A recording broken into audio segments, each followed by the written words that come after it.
For more, let's bring in our next guest, who was among the final four in consideration for the job, and for a time was widely viewed as the frontrunner. NEC Director Kevin Hassett joins us now. Director Hassett, thank you so much for joining us. Great to be here. Are you disappointed that you didn't get it? Oh, no, I've got my dream job. You guys have been seeing me say that for months. I think President Trump made a great choice, and I'm really thrilled and humbled by all the kind things he said about me.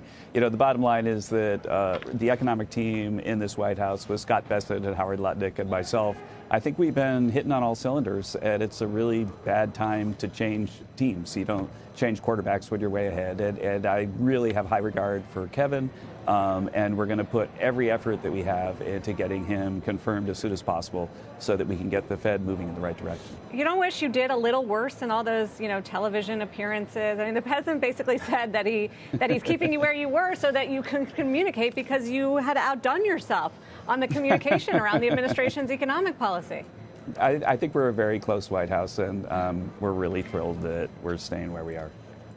What is your understanding of what Warsh's position and argument and final pitch was for the president? Oh, I'll let Kevin discuss that himself, and his views on monetary policy and so on. I can say that when the president and I talked about me being a candidate, it was really all about, if I left, then what would happen to NEC and so on. At one point, the president said, well, you didn't ask me for the job. You never asked me for the job. And the point is, I said, well, I want to do what you want me to do, sir. And that's really the conversation is, well, I want you to stay at NEC. But that's pretty much the conversation we had. He didn't demand that you would lower interest rates when you would. We didn't. I guess chair? If he had asked me to be Fed chair, then at that point that conversation might have begun. No, but people are wondering, what if there are assurances made. I mean, the president has not been shy about what he wants to see for monetary policy. You'll have to talk to Kevin about that. What about this idea that, we've been sort of dissecting Warsh's views in the past, and more recently he has talked about how the Fed should lower interest rates but also shrink the balance sheet. Do you agree with that? Well, again, I'm going to let him speak for monetary policy, but the thing I can say is that it's our belief in the White House that we're having a massive positive supply shock, the likes of which we haven't seen since the late 90s, and that against that backdrop you can have high growth without high inflation. And I think that the data keep showing us that that's the truth.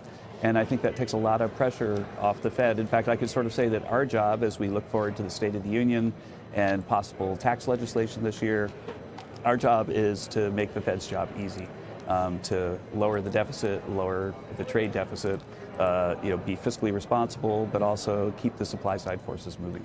I don't know. Does the data really show that we can get high growth without inflation? We got a PPI report this morning that was pretty hot, 3%. Higher than expectations of 2.7%. Sure. Core rose to 3.3%.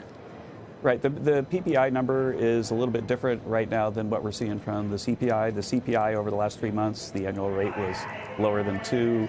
I think that right now we're seeing materials prices like gold and so on are up quite a bit, in part because of all the investment that's happening for artificial intelligence and data centers and so on. And the bottom line is that if we're getting a big supply side shock, then it puts downward pressure on inflation. So if people were taking all of these costly materials and consuming them, then it would be a concern for inflation. But if they're going into things that are increasing aggregate supply, it's less of a concern.